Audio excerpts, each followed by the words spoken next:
Seven chords. What is a seven chord? So my last video I taught that a triad is a note with a third above it, and then that note has a third above it too, making a triad. So now if we want to turn this triad chord into a seven chord, all that we do is we add one more third on top of it.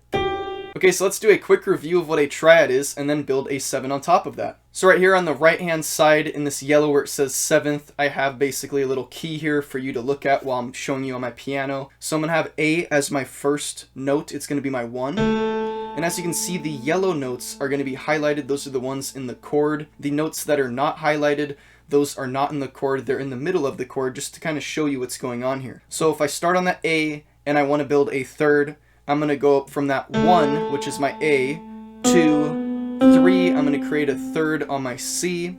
From my third, if I go up another third, and I would consider this basically my 1 then. So if this is my 1, I'd go up 1, 2, 3, and now I have my other third. And then from this note, I do the same thing. So 1, 2, 3. And of course, we're not playing those notes that are in the middle. We're just playing the thirds. And this gives us a 7 chord. Okay, so this is where things get interesting.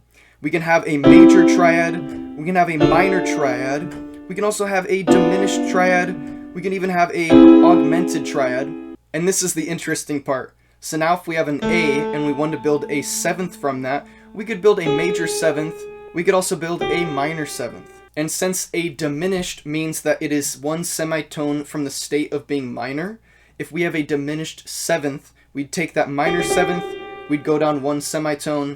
Now we have a diminished seventh, more commonly known as a major sixth. As you see above the piano, it's calling it a major sixth, because in most cases you would consider this a major sixth, but sometimes harmonically you would consider this a diminished seventh. So now if we go back to our minor, we go up to that major. If we go up one semitone from our major, now we have an augmented seventh. But that is more commonly known as an octave.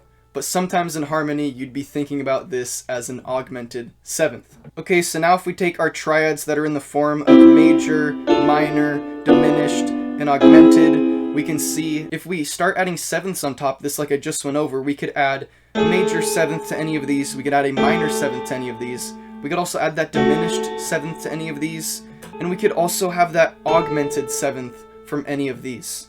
So being able to do that gives us a lot of combinations. Okay, so those 5 most common types of 7 chords are here. I'm going to explain what's going on. And if you look over on the right hand side, I have it kind of all spelled out for you. I have the fact that we have our 1, 3, 5, and 7 for all 5 of these. And then to the right, it describes the semitones that then differentiate each type that it is, which then tells you what symbol you're going to use to express what 7th chord you are using. Okay, so here are all the possible 7th chords if we take all those major, minor, diminished, and augmented triads, each one of them, and then we separately add a major, minor, diminished, and augmented 7th on each one of these different ones. We get all these different combinations. Okay, so I'm going to go back to the simpler photo in a second, which only has the 5, but I'm just going to kind of show you how this works right now, how to read this chart that I made. So as you can see with my triads and with my 7ths, my dark blue is major, my red is my minor, my orange is diminished, and light blue is augmented. So basically how I labeled this, it makes sense. So let's look at the first one. So if we have a major 7th, we're going to have a major triad on the bottom with a major 7th on the top. And that blue is telling you that. Then if we go over one, this is called a dominant 7th, it tells you right here. And because we have a blue on the bottom and a red on the top, that's telling you a dominant 7th has a major triad on the bottom with a minor 7th on the top. And so on, we go to major diminished. This is telling us we have a major triad with a diminished 7th on top. And we have major augmented, we have a major blue on the bottom, light blue, we have that augmented on the top. So that works for all these. Let's look at a random one. We'll go to this third one in augmented. It's called the augmented diminished because we have an augmented triad on the bottom and we have a diminished 7th on top of that. Okay, so now back to the simpler photo of just the 5 most common types of 7 chords. These are the most common types of 7 chords because this is what happens when you take a major scale and you start to build 7 chords giving you the notes that are in the key. You get these 5 different variations of 7 chords. You get a major 7th, you get a dominant 7th, you get a minor 7th, you get a half diminished 7th, and you have a diminished 7th. So let's go over each one of these, how you read it first, so you won't have confusion as I'm going over this.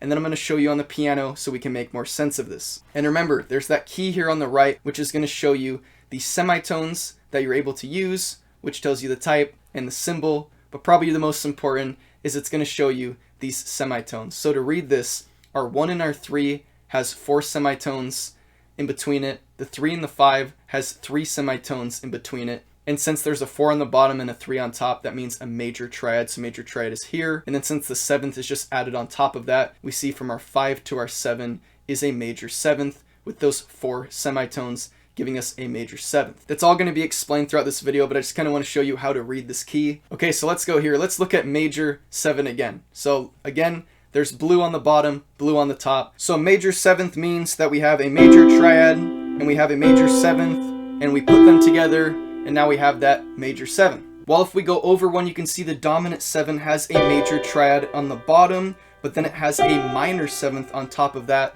When combined, we have a dominant 7th. As you can see above the piano, they're just calling this a G7, while in the other one before this, they were calling it a major 7. So as you can see, when it's a dominant 7, it's not labeled.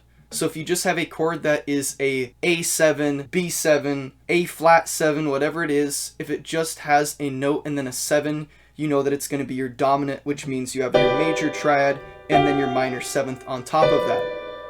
And again, over here on the right, I have the symbols laid out for you so you can have a reminder. Alright, so from that dominant 7, if we go down 1 and we go to this minor 7th, we can see that a minor 7 has a minor triad and then a minor 7th on top of that. Okay, so if you go down 1, you have a half diminished 7, which is showing you that you have a diminished triad and then you have a minor 7th on top of that. So now if this kind of boggles your mind a little bit and you're kind of confused about this one, don't worry because this will be explained. I'm just kind of going over it right now, then I'm actually going to explain it in depth after this. Okay, so as you can see here, they're calling it a B minor 7 flat 5. And that is also a very common explanation of what's going on here. You can commonly see that a chord would be called a minor 7 flat 5, and that is the same thing as a half diminished. Okay, so over here in that key, you can see that my half diminished is labeled with a degree symbol with a slash through it. And that is also a very common way of expressing that this is a half diminished, because a diminished is a degree symbol. So we call it half diminished, we just put that slash through it. Okay, so if we go over one from there, we have a diminished 7, which can also be known as a fully diminished 7, since our last one was a half diminished 7. So for a fully diminished 7, as you can see, we have the orange on the bottom, orange on the top, which means we have that diminished triad on the bottom, and then we have a diminished 7th on top of that. And as I explained in the beginning, a diminished 7 is the same thing as a major 6th in context. So as you can see, when I actually put these together and I add that diminished 7th on the top of it, over here on the piano, above the piano, the app is recognizing this as a B diminished 7. And this is probably because it's recognizing the semitone difference between each interval. So let's kind of go over that now. So the more complicated, juicier ones are going to be left towards the end. This might be a little simple, might be kind of like reviewing the beginning, but this is really good to fully understand and grasp this. So because that major 7th was a major triad with a major 7th on top of that, so since a major triad is a major 3rd with a minor 3rd on top of that, and then from there, since we just add that major triad on top of that, all it's telling us is that when we have a C major 7, what's going on is between the first note and the 3rd, we have 4 semitones.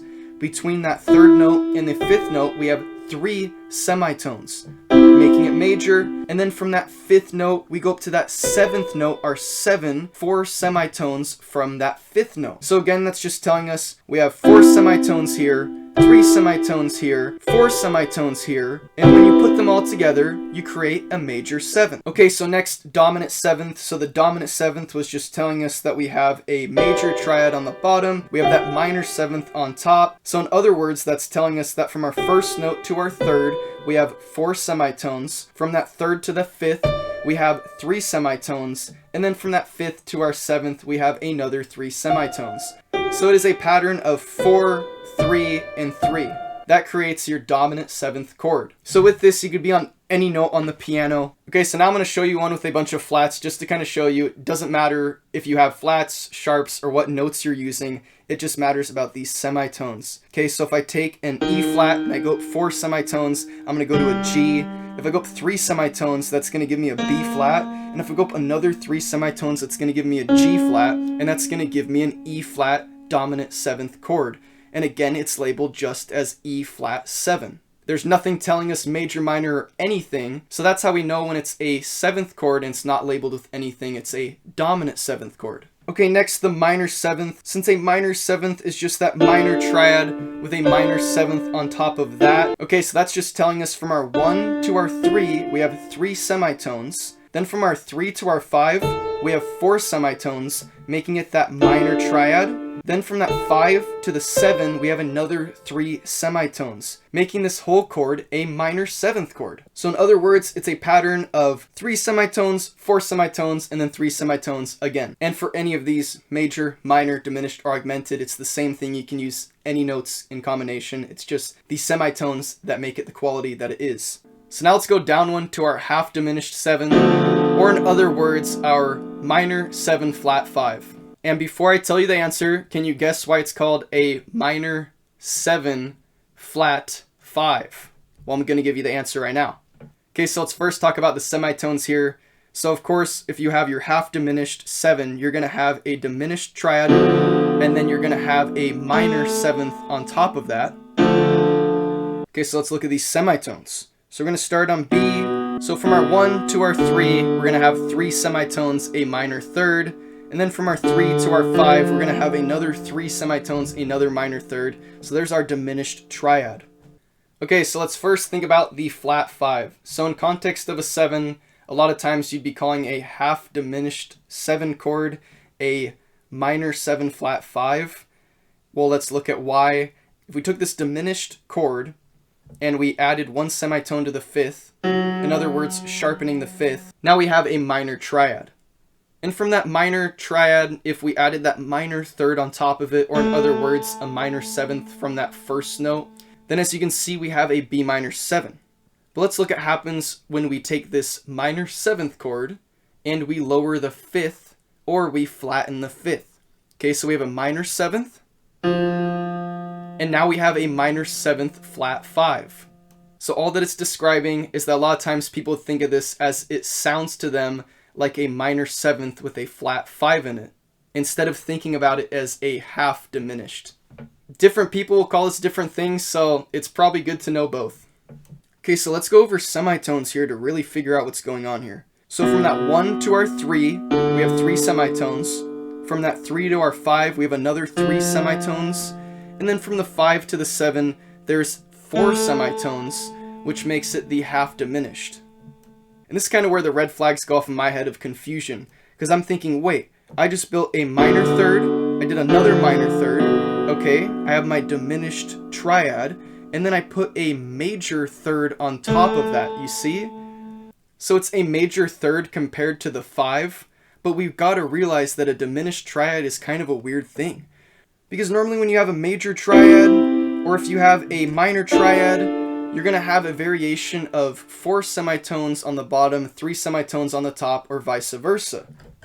While with diminished, you just have 3 semitones and 3 semitones. So if you add all that up, you have 3 plus 3. So you have 6 semitones. While in a major, since you have 4 then 3, you have 7 semitones. And in a minor, since you have 3 and 4, you again have 7 semitones. Okay, so this is very important because when you're thinking about adding that extra 3rd on top of your 5, when you're thinking about the actual function of it, in other words, if it's major or minor, how it relates in harmony to the chord, you're not going to be thinking so much about your 5th in relationship to your 7th. You're more so going to be thinking about your 1 in comparison to your 7th. So in comparison to my 1, this is a minor 7th. But in comparison to my 5, it's a major 3rd. So in other words, a half diminished 7 chord has a minor 3rd on the bottom, minor 3rd on top, and then a major third on top of that. Or in other words, 3 semitones between 1 and 3,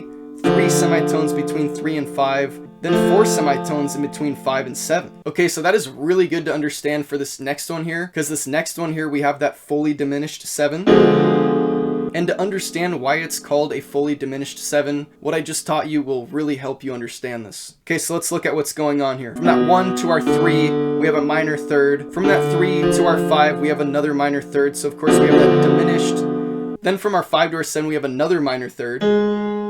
So in other words, from that 1 to the 3, 3 semitones. From that 3 to the 5, 3 semitones. From the 5 to the 7, another 3 semitones. And you could say, okay, 3, 3, 3, okay, it's fully diminished, that makes sense. But let's think about why in harmony it's actually fully diminished. And that's because if you look at your 1 to your 7, you have a diminished 7, which remember I was explaining is the same thing as a major 6th. So since we have a diminished 7, added on top of a diminished triad, it's fully diminished. Everything is diminished. The triad's diminished and the 7th is diminished. Diminished, diminished. Even though it's calling it a major 6th, it's enharmonic to a diminished.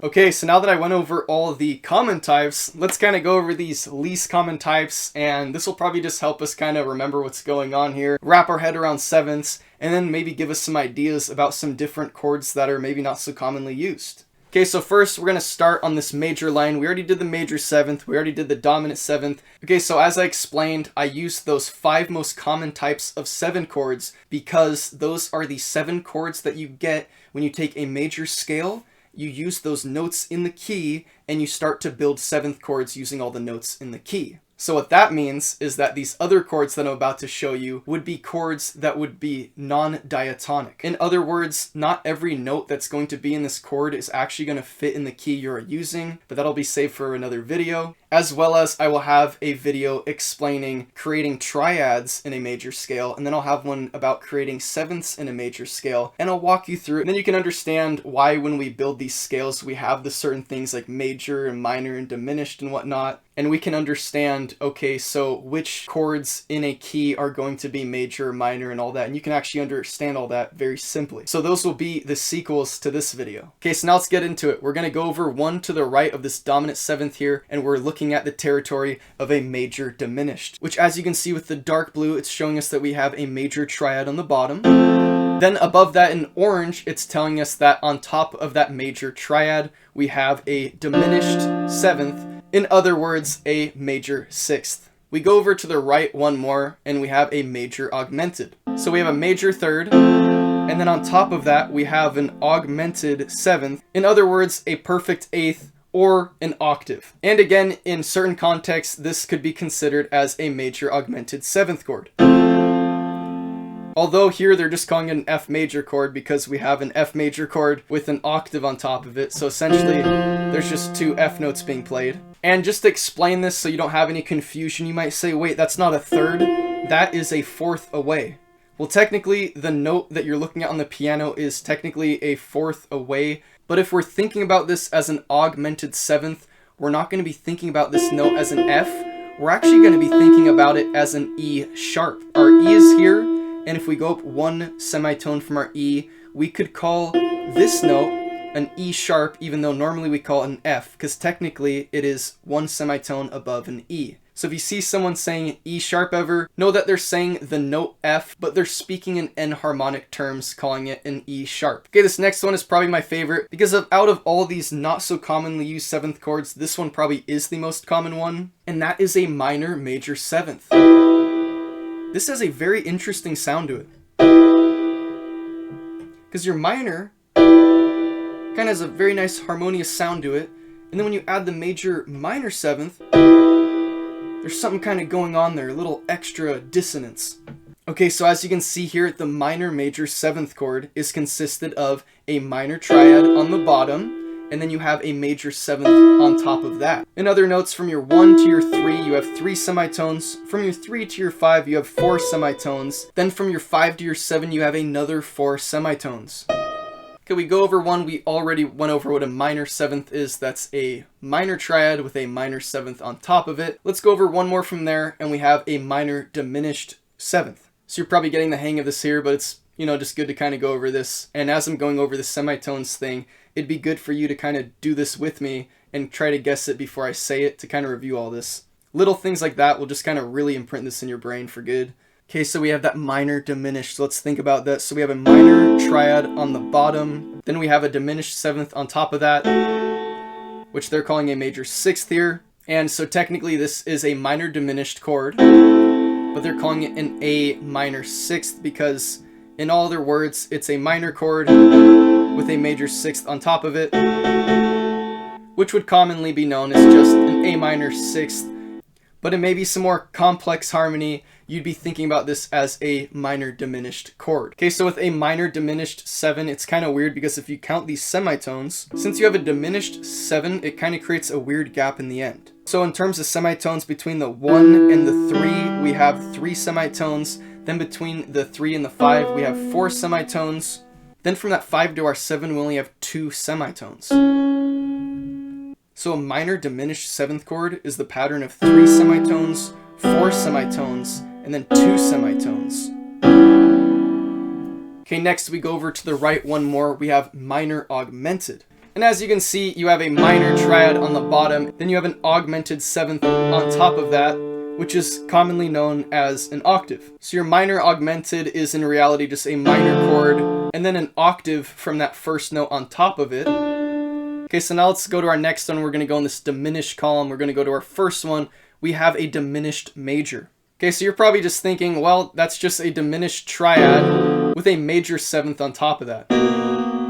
And well, yeah, you are correct. That is what a diminished major 7th is. But there's something kind of odd going in here between these semitones. Because if we look at a diminished triad, instead of, like I was saying, having those 7 semitones in total, we only have 6. So since we have a minor third, and then we have another minor third, we have 6 semitones in total here. So since we only have 6 semitones here in a diminished, and we normally have 7 semitones in a minor, and we'd normally have 7 semitones in a major, what this means is that between the 5 and the 7, it's not going to be a major third. It's actually going to be what would be called a perfect fourth, or you could think about it as an augmented third. And this is because when you have that diminished triad, you're actually 1 semitone shorter of what would be a major or a minor chord. And because of that, you don't have a 4 semitone difference between your 5 and your 7. You have that 5 semitone difference, which makes a perfect fourth. So when you're looking at 7th chords, you're not going to be looking at the 7 in relationship to your 5. Because if you do, you're probably going to be kind of confused. You say, okay, you add a perfect fourth on top of a diminished triad, and things start to get kind of confusing there. Until you realize that you just take your first note and you build a major 7th on top of that first note in relationship. And it's not about the relationship between the 5 and the 7. So that's why I was kind of teaching it the whole time as a triad with this 7th on top of it, instead of saying it's a triad with this third on top of it, because then we'll start getting into some confusing territory. If we think about it in the beginning as a triad with this 7th on top of it, then we will eliminate a lot of confusion down the road. Okay, next we already did a half diminished 7. We go over one, we already did a fully diminished 7. So now we have a diminished augmented. Okay, so now if you just thought about what we just did with the diminished major, you might think, okay, things are getting kind of weird here. So of course in nature, a diminished augmented is just telling us we have that diminished triad on the bottom, and then we have that augmented 7th on top of that. And you might think simple enough here, but let's really look at what's going on here. So again, we have that diminished triad. So we have a minor third and another minor third. So between the 1 and the 3, we have 3 semitones. Between the 3 and the 5, we have another 3 semitones. So that's why it's diminished. But then from there, we don't go up an augmented triad. So just to kind of show you what happened if we went up an augmented triad, then we just have a B diminished major 7, which is what we already did. So again, it's not the relationship between that 5 and the 7. We got to look at the 1. So we want to build an augmented 7th from this 1. Well, an augmented 7th is 1 semitone above a major 7th. So we're just landing on that octave. So because of that, if you take your 5th and you start counting the semitones, you'll see something kind of interesting here. And that's you have 1, 2, 3, 4, 5, 6 semitones away. So I don't know if anything's going off in your brain right now. So what's going on here is in your triad you have 6 semitones. And then on top of that, from your F, you have another 6 semitones. So yeah, you could call this a diminished augmented 7th chord, but it's also kind of interesting because if you take this D away in this diminished chord, you have a tritone. Then if you go from F to B, you have another tritone. Something that's really interesting about tritones is since they have 6 semitones, they're the only inversion that when you invert them, or when you flip it upside down, you still get 6 semitones. So if you get a B to an F, you get a tritone. If you get an F to a B, you get a tritone. So it's very interesting that in a diminished augmented chord, in this case we're in B, we're going to start in B and we're going to create that diminished triad. And then we add that augmented 7th on top of it. But in context, if we actually do look at this whole thing, and in this case, just for looking at what's going on with the notes here, when we compare that 5 to the 7, we see it's the same thing as the 1 to the 5. So I'll take away that 3, and I'll just have B, F, B. Let's count the semitones from B. 1, 2, 3, 4, 5, 6 lands us on F. From F, 1, 2, 3, 4, 5, 6 lands us on B. While in other cases, if you invert an interval, in this case I'll do C to E, and then I'll do E to C. And as you can see, the semitones obviously changed quite a lot from having a major third to having a minor 6th, and that's what happens when we invert a major third. So that was kind of a random lesson on tritones there, but there's a lot to learn about tritones, so I'll make a whole video about that one. Okay, so next we have the augmented major 7th, which I find very interesting because if you look at it, it's called a major 7 sharp 5. And if you remember, the half diminished was called a minor 7 flat 5. So in my opinion, it's almost like an opposite. You have a major 7 and then you have a sharp 5. So it makes it a very bright chord when you have that major 7th and you have that sharp 5. Versus when you have a minor chord and then you also have that flat 5, it kind of makes it sort of a darker chord. Okay, so augmented major. By now we know that means that we have an augmented chord and then we have a major 7th on top of that. Okay, next, this is also a really interesting one. We have an augmented minor. So of course we start with an augmented triad and then we put a minor 7th on top of that, and look what happens. So that gives us what they're calling here a C dominant 7 sharp 5. A very interesting chord.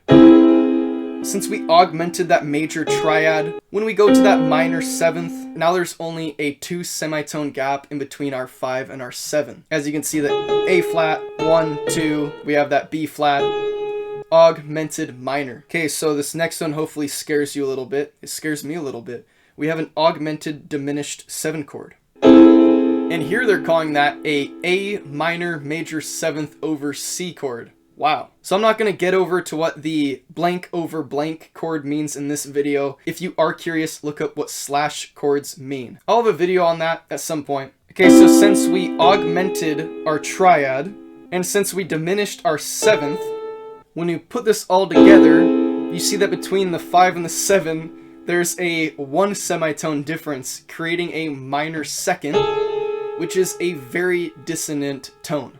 I wouldn't think about this as a dissonant harmonization. I would actually think about this as non-harmonizing. So I personally wouldn't think about this as consonant harmonization and dissonant harmonization. I would think about this as harmonizing and non-harmonizing. Next, we're going to go over to the right one, and we have an augmented 7th chord. Okay, so again, we have an augmented triad, and we have an augmented 7th, even though they're calling it an augmented triad here because I'm playing 2 Cs. So look out for my next video. It's going to be how to actually create chords in a key. First, I'm going to do triads, then I'm going to do 7th. After that, I'm going to show you how to invert all these. So if we want to take these intervals and we want to create inversions, we can do inversions from triads, and we can do inversions from 7th chords. This can give us some more complex sounding music, and it can give us a lot more variation and options when we think about chord voicings and we want to do some common tones, or even if we want to do some counterpoint, whatever it is, inverting chords will give us a lot more options.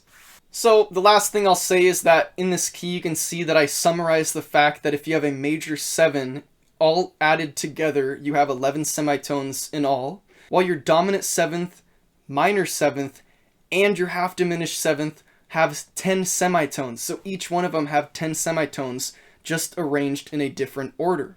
I find that really interesting. And then if you look at your fully diminished 7, you have only 9 semitones, so it makes sense because it's diminished compared to the minor. That's it for this video. If you have any questions, please let me know in the comments, and I will try my best to answer them. Thank you very much.